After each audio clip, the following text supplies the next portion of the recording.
Many years ago, one of the messengers of God named Jacob used to live in the land of Canaan. Prophet Jacob had 12 sons, among whom were Joseph and Benjamin, who were younger than the rest, and unlike the elder brothers, they could not do the difficult works of grazing and farming. Prophet Jacob loved all his sons, and he took extra care of his younger sons, so that they also become big and strong. One night, when Prophet Jacob was busy in supplication, Joseph went near him slowly and said, "Dear father, I've witnessed an astonishing dream." His father asked, "What dream?" Joseph said, "I saw a dream in which 11 stars, along with the moon and sun, prostrated to me." Prophet Jacob gave a smile, kissed Joseph's forehead, and said, "My dear Joseph, you belong to a household in which your father and grandfather were the messengers of God. God will select you also for prophethood, and will teach you the interpretation of people's dreams for them. Do not tell anyone about this dream. Probably the fact that you will soon attain a great position might make someone uneasy, and he becomes jealous of you and harms you." Joseph was 9 years old when he saw this dream. The elder brothers were angry because their father took extra care of Joseph and Benjamin, and said to each other, "I cannot believe that our father loves Joseph and Benjamin so much. Yes, even I can't believe. Benjamin is very small right now, but why doesn't he allow Joseph to accompany us to the desert and work? I do not like Joseph at all. Everyone loves him more than us, even though we are much stronger and bigger, and we do all the difficult tasks of the house." It was at that time when Satan slowly whispered his evil thoughts in the minds of Joseph's brothers. "We must find a solution. We can take him along to the desert and beat him. No, we must get rid of him forever." Suddenly, one of the brothers said, "But it is a sin. God will become angry on us." But another brother said, "God is extremely merciful. After we separate Joseph from father, we will repent, and he will definitely forgive us." The whisperings of Satan deceived Joseph's brothers. They went together near Prophet Jacob and said to him, "Father, send Joseph with us to the desert so that he can play among the flowers and greenery." Prophet Jacob said, "No, he is very small. I cannot bear Joseph's separation. I fear that you might ignore him and wild animals might harm him." However, Joseph's brothers insisted so much that finally Prophet Jacob agreed to send Joseph to the desert.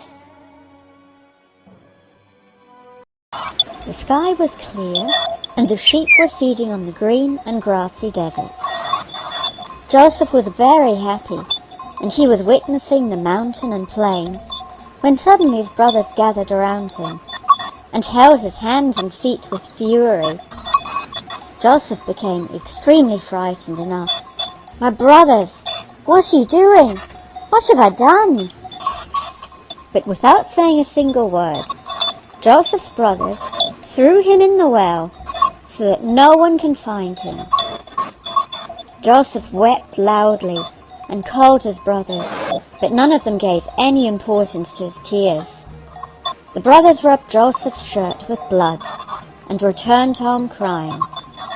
They showed the blooded shirt to their father and said, "May God forgive us. We left Joseph with our belongings and got busy in a race. Out of nowhere, a wolf came and attacked him and ate him up." Prophet Jacob began to weep loudly and said, "What have you done with your brother? What kind of a wolf it was that ate my Joseph but left his shirt untouched?" Joseph's brothers did not tell their father the truth, but Prophet Jacob did not believe in their words. The people of Canaan fetched Joseph along with Prophet Jacob, but no one could find him. The well was dark and cold, and Joseph was frightened of the well's darkness, and he did not hope that anyone will find him. When Joseph's brothers left him alone and went, Angel Gabriel, the great and merciful divine angel, came to see Joseph and said to him, "O Joseph, stay calm. God has said, soon I will make you dignified, and your brothers will become dependent on you." Joseph became calm after witnessing the angel of God, and was satisfied that God will certainly help him. After a few hours, a caravan that was going to Egypt reached near the well. When a few men went towards the well to draw water from it, they saw that a boy is inside the well. They retrieved Joseph out of the well and said to each other with surprise, "What is this boy doing here? He certainly does not have a family. We can sell him to the wealthy people as a slave. They will give us good money in return." They took Joseph as a servant along with them to Egypt, and sold him to the Aziz of Egypt, the second in command after the king. Joseph was beautiful and soft-spoken. He used to help others in their works, and this was how he became the beloved one for all. Now, Joseph was able to live a fearless and griefless life in the palace of Aziz of Egypt, after having faced the animosity of his brothers and the hardships suffered in the well, and the long journey. The only grief of Joseph was due to the distance between him and his father, but whenever he remembered the words of the kind angel, he used to become calm. He was content that God will look after him and will not leave him alone. Therefore, he was showing patience. Years passed, and Joseph grew bigger and bigger. Most of the people of Egypt were idol worshippers, and as per the command of the priests, they worshipped the idols kept inside the temple. But Joseph never imitated them, and away from the sight of others, he worshipped one God. God had granted Joseph additional understanding and wisdom, and the majority of the people loved Joseph and his kindness. However, some felt jealous of him. When the idol worshippers and the priests of the temple came to know about the monotheism of Joseph, they designed so many evil plots that finally, one day, the Aziz of Egypt threw Joseph in prison. Inside the prison also, Joseph was very kind towards his prison mates. Gradually, all the prisoners became fond of Joseph and listened to his words. Joseph used to talk to the prisoners about the one God and used to tell them that the idols can never help human beings. One day, 2 prisoners saw strange dreams and told their prison mates, "I've seen a strange dream. I've also seen a strange dream. I wish there was someone who could interpret the meaning of our dreams." The kind God had taught Joseph the true interpretation of dreams. That day, Joseph interpreted the dreams of those 2 prisoners and said to them, "Soon, one of you will be free, and the other will be assassinated on the order of the king." Joseph, who wanted to be released from the prison, said to the prisoner who was going to be set free, "When you are set free, talk to the king about me." After a few days, that man was set free, but he forgot the incident of Joseph and about talking to the king regarding his imprisonment. Many years passed, and Joseph remained in the prison. There was uproar in the castle. The king had seen a strange dream and gathered everyone to interpret the meaning of his dream. He said, "I've seen an absurd dream, and know that my dream has a specific meaning. I've seen 7 fat cows being eaten by 7 lean cows, and 7 dry spikes of grain twisting around 7 green spikes and eating them. No one was able to interpret the meaning of the king's dream. Suddenly the young man, who was in the prison years ago, remembered his dream and Joseph's words and said, "Your Highness, I know a man who can interpret the meaning of your dream." Then he told the king about the incident of Joseph the prisoner. On the order of the king, Joseph was released from the prison, and he said to the king, "This is the meaning of your dream. 7 fat cows and 7 green spikes of grain are a sign of 7 years of rain and abundant sustenance and bounties on the land of Egypt. 7 lean cows and 7 dry spikes are signs of 7 years of famine. Thus, you must plant 7 years consecutively and store it, so that in the next 7 years you can eat from it and save yourself from the famine." The king accepted the words of Joseph, and when he realized how wise, kind, and pious Joseph was, he asked him to help the people survive the years of famine. After some time, the king appointed Joseph as the Aziz of Egypt. It meant that Joseph had become the strongest and most important person after the king. Slowly, the prophecy of Joseph regarding the king's dream proved to be true. The good and green days passed, and the dry and rainless days arrived. The people of Egypt, who had prepared themselves for these days with the help and guidance of Joseph, were spending a good life. However, these dry years caused famine and severe hunger in other lands, and also in the land of Canaan.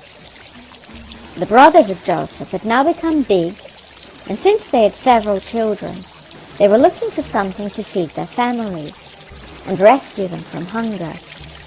They said to one another, "We do not have bread to eat anymore. If it goes on like this, all our children will die soon. I have heard that there's famine in Egypt also, but the Aziz of Egypt has been able to save his people from hunger." "Yes, I've also heard that. We must go to Egypt and bring flour and grain." The brothers of Joseph prepared themselves and traveled towards Egypt with the hope of getting grain. They traveled for several nights and days and finally reached Egypt. Joseph recognized his brothers immediately, but they did not recognize him.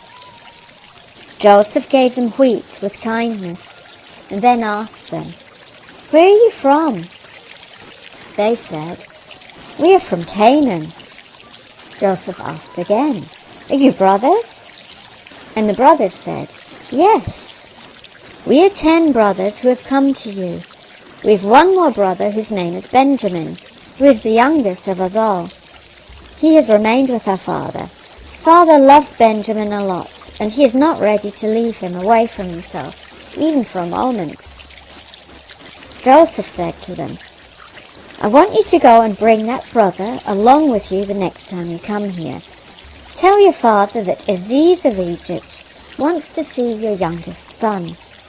If you do not come with your younger brother, I will not give you grain next time."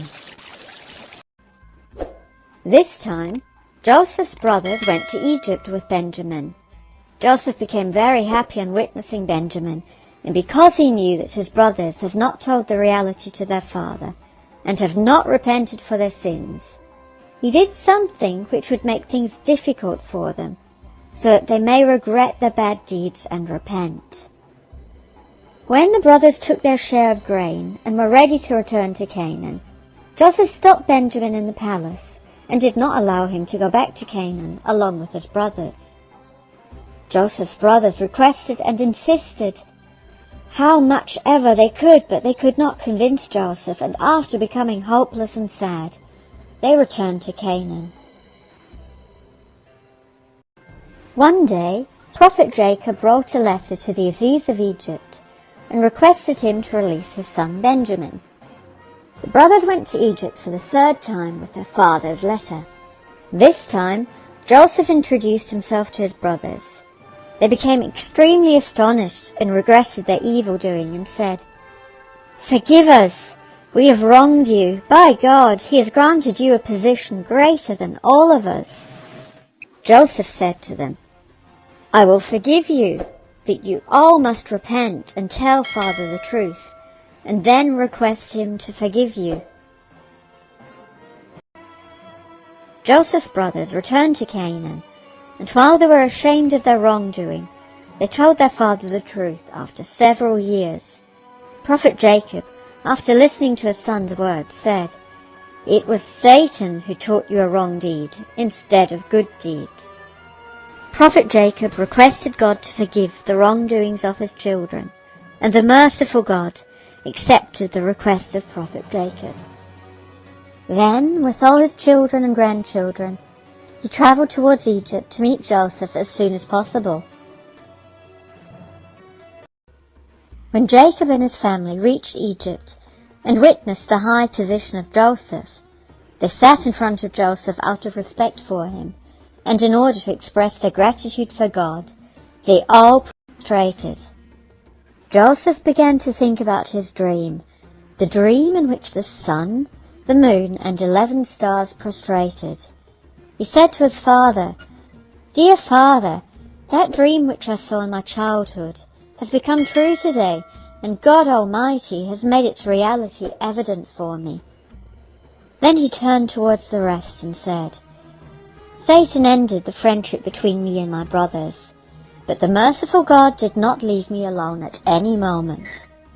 He rescued me from the dark well, and also from the prison of Egypt. It was the merciful God who brought you from the deserts of Canaan to Egypt, so that our distance comes to an end." Joseph thanked God, the God Almighty who ended all the evil plots of others, because of Joseph's goodness and obedience towards his words, and helped him to achieve prosperity and good fortune.